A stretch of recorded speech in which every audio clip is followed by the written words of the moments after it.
Sunday called call ചെയ്താൽ എന്തായിരിക്കും response? Hello sir good afternoon sir. Sir എന്റെ പേര് അജോ എന്നാണ്. ഞാൻ വിളിക്കുന്ന മീഡിയേറ്റേഴ്സ് ഇന്നോവേഷൻസ് പ്രൈവറ്റ് ലിമിറ്റഡ് എന്ന ബിസിനസ് അസംബ്ലിംഗ് ഏജൻസി എന്നാണ്. ഇത് ആക്ച്വലി ഒരു കോൾഡ് കോൾ ആണ് സർ. സർ 2 മിനിറ്റ് സംസാരിക്കാൻ ടൈം ഉണ്ടാവും? സൺഡേ ആണ് അതിനോ? ഓക്കെ സർ, ആക്ച്വലി ഞങ്ങൾ ചെയ്യുന്നത് ഡിജിറ്റൽ ബിസിനസ് അസംബ്ലിംഗ് എന്ന് പറയുന്ന ഒരു സെഗ്മെന്റ് ആണ്. സാറിനൊരു വെറ്റിനറി ക്ലിനിക് സംതിങ് ഉണ്ടെന്ന് തോന്നുന്നു അല്ലേ സർ?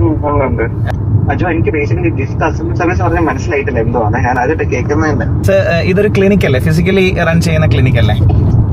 ഓക്കെ, ഫിസിക്കലി റൺ ചെയ്യുന്ന ഒരു ബിസിനസിന്റെ ഡിജിറ്റലി ഉള്ള ആക്ടിവിറ്റീസ് കംപ്ലീറ്റ്ലി മോണിറ്റർ ചെയ്യാൻ, മാനേജ് ചെയ്യാൻ, എൻഹാൻസ് ചെയ്യാൻ ചെയ്യുന്ന ഒരു ആക്ടിവിറ്റിയാണ് ഡിജിറ്റൽ ബിസിനസ് അസംബ്ലിംഗ് എന്ന് പറയുന്നത്. കുറച്ചുകൂടെ സിംപ്ലിഫൈ ചെയ്ത് പറഞ്ഞു കഴിഞ്ഞാൽ സാറിന്റെ Google my business, Facebook, Instagram, YouTube channel, ലീഡിന്റെ ജനറേഷൻ, സാറിന്റെ ടീമിന്റെ ട്രെയിനിങ് പോലുള്ള ആക്ടിവിറ്റീസിൽ പെർഫോം ചെയ്യുന്ന ഒരു ഏജൻസിയാണ് ഞങ്ങളുടേത്. എക്സാക്ട്ലി, സാറിന് ഒരു ഇൻഹൌസ് ടീം ഉണ്ടാവുന്ന പോലെ തന്നെ ആയിരിക്കും. ആക്ച്വലി ഞങ്ങളുടെ ഒരു എൻറ്റയർ ടീം സാറിന് വേണ്ടിയിട്ടായിരിക്കും വർക്ക് ചെയ്യുന്നുണ്ടാവുക. Why not sir, why not. Sir എവിടെ ഉണ്ടാവുക? Sure sir. നെക്സ്റ്റ് വീക്കിൽ എന്നായിരിക്കും സാർ ഉണ്ടാവുക? ഓക്കെ, എന്നിട്ട് സാറിന്റെ ടൈം പോലെ നമുക്കൊരു ഡേറ്റ് ഫിക്സ് ചെയ്തിട്ട് മീറ്റ് ചെയ്യാം. Okay, thank you. സൺഡേ ആയിട്ടും ഇത്രയും ടൈം സംസാരിച്ചതിന് thank you. Thanks a lot.